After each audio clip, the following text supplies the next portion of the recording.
Welcome one and all to Bike Racing Without Mercy. To come, a fitness test at altitude on a Campalongo and also some beautiful cycling in the Dolomites. But first, a very unusual mechanical.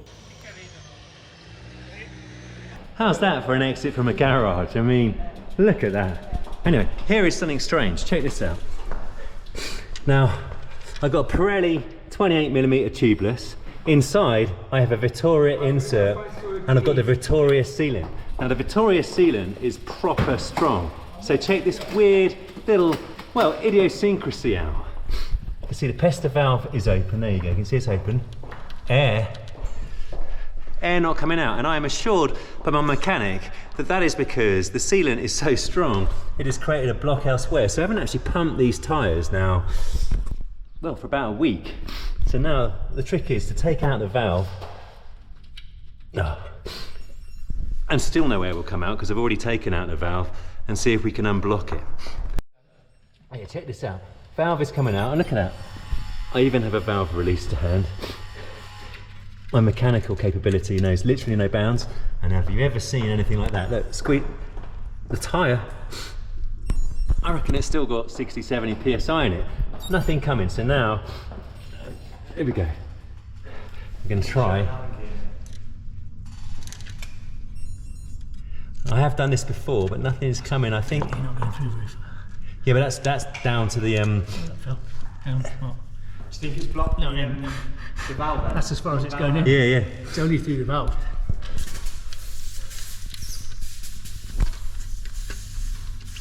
Oh, there we go. At last. Brute force. I wouldn't say ignorance. Brute force, and definitely not ignorance. Look at that, a little volcanic party on the Millenstein. Never have I been so relieved to see the sealant, because of course, if the tyre was to have a flat, I've got in here, I've got the plugs, right? But it's only any good if you can actually get air back into the tyre. Hence, it's nice to see that. And look, the tyre is now going down. All right, time to put the valve back in and sort my life out. Cheers. So all the air is now out of the tyre. The Vittoria insert is still not fully, well, there's still just enough to get you home. You wouldn't want to ride a fast descent on it, but decent. Valve is back in, let's see if it'll take some air. Literally, only the most exciting content on YouTube, courtesy of Bike Racing Without Mercy. Celebrated too fast. It is not taking air. Now the electric pump is doing its thing. It isn't. My tyre is refusing to take the air from the electric pump, indicating there's still a blockage.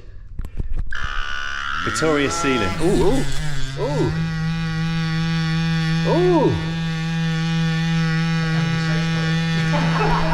That sounds more promising. It's like the Starship Enterprise. Well, that feels pretty firm. You have a feel of it? What PSI you got in there? It doesn't have a gauge. That's It's not quite, yeah, it's still a bit. Is it going up? I think it's going. Wow. Magic. Oops. I think this. Yeah, it's definitely inflating. It's about 50 seconds, I reckon, for a full inflation. 50 seconds for a full inflation. Let's give it a full. Yeah, that's definitely. I'll give it a bit more because. Yeah, that's fine. I'll keep it running. What kind of a pump is this, Andy? Psych Plus. Psych Plus. Yeah, easily available on Amazon. Available on Amazon, like it. And look, Gatcha's socks for free from the expo. Well, it's quite. It doesn't feel like it's going up. Take that off for a second. No, there's nothing coming out. Not willing to have that thing. Ooh, a false dawn. Cheers. Well, hopefully, but I think, yeah, it's blocked again. You see, look at that. Dear me. Right. The level of concern is now moderate. A precision tool. Have you got a hammer for that at all, Andy? Yeah. Oh. Another block. Oh, I know, I've got an idea. I know what my mechanic said. Flip the valve upside down. Yeah, flip the valve. That. See, Then the sealant physics. at the bottom. That's physics. Laws of gravity. Oh my God, the mess, the mess. Yeah, a baby wipe is good. Look at this. This is YouTube content par excellence, courtesy of Bike Racing Without Mercy. I might devote an entire video to this. Yeah, I mean, That's properly jammed up.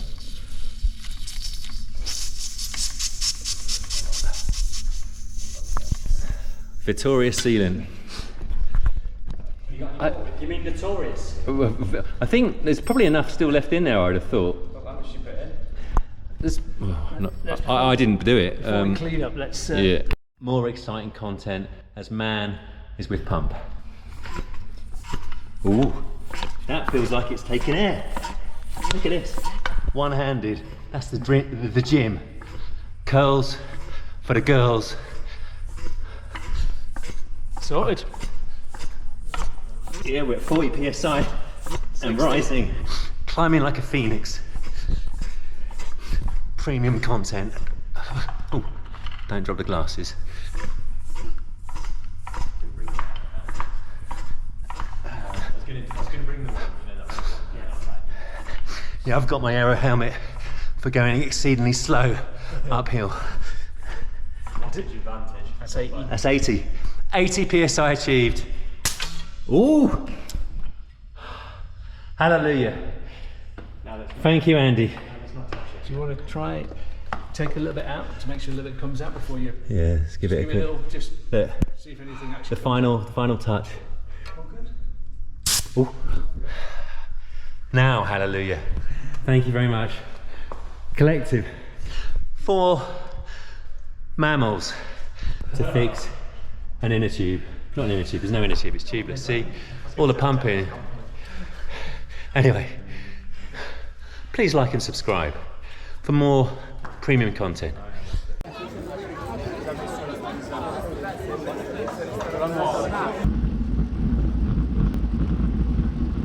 A group of us have booked our slots in the Maratona, an excellent accommodation for the 4 nights with the always impeccable All Things Ride, this time led by Andy Binks, who had put together a Goldilocks loop, one that avoided fatigue but kept the legs primed and ready for Sunday, taking in Passo Valparola, the descent of Falzarego and the ever-pretty Campalongo from Araba, plus the final climb of the event, the short but pretty steep old Mur del Gat.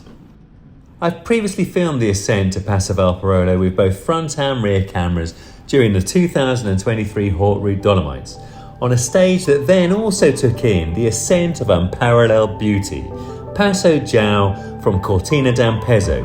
Link to that video is at the end of this one. So now, only a few seconds of highlights here on what was a beautiful day, but looking ever more likely to be in stark contrast to what awaited for us on the Maratona on Sunday. Having previously climbed Passo Falzarego during the Haute Route Dolomites in 23, I knew that this descent was going to be premium.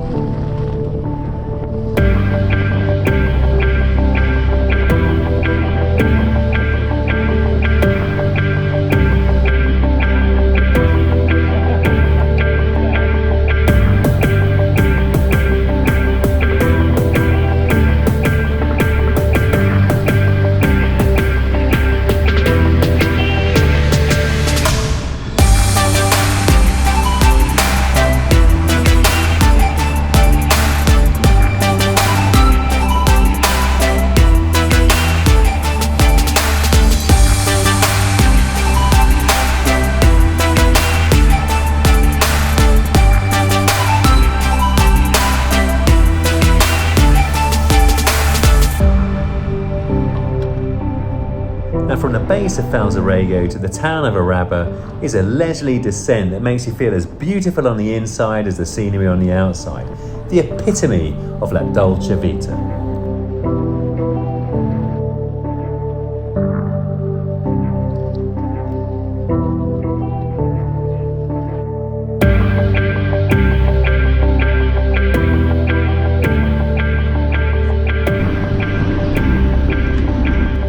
Fancy now the climb of Passo Campalongo from Araba. Not quite as pretty as the ascent from the opposite side starting Corvara, but very handsome nonetheless, and provides a nice even 6 to 8% gradient, so the perfect place for a test.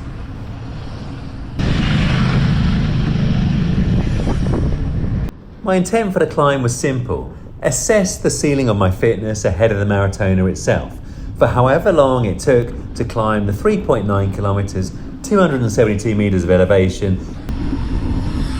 to 1,875 meters above sea level.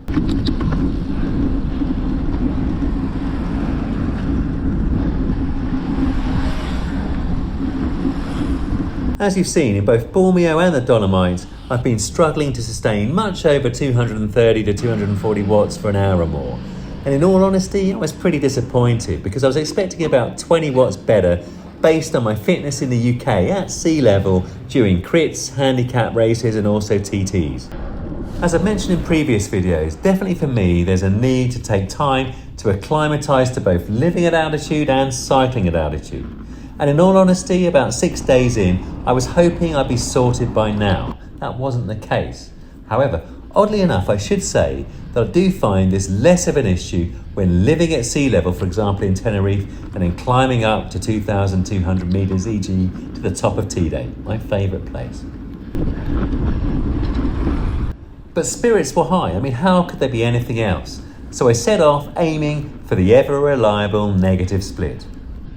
As I've said before, I don't think it was the best idea to go for the Everest in mid-June, so close to the Maratona itself. The 12 hours of climbing, 10 of it in the rain, all of it in the cold, in the Peak District, the 900 TSS, just overwhelmed me a little bit. I got ill after the event. I was over it by now, but I think it set me back.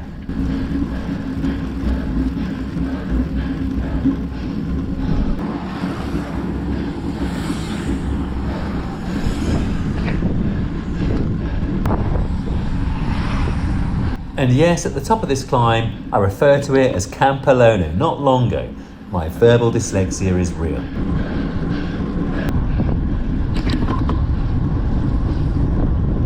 $262 watts for just under 16 minutes, and that compares to 264 watts for about an hour and 1 minute for a 25-mile TT in Northampton in late May.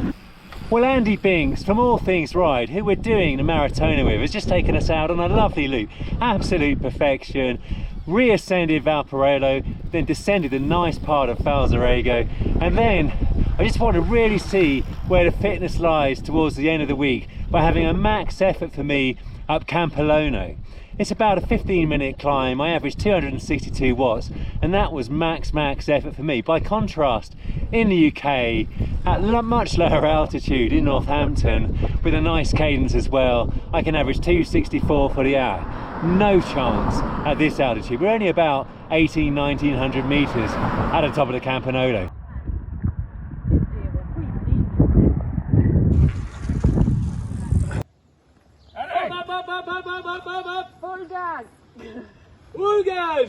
You see here me cresting the final climb of the Maratona itself, the short 250 metres but steep 15% on Mur del Gat. It's a nice little, well, fizzler at the end of the 140 kilometres.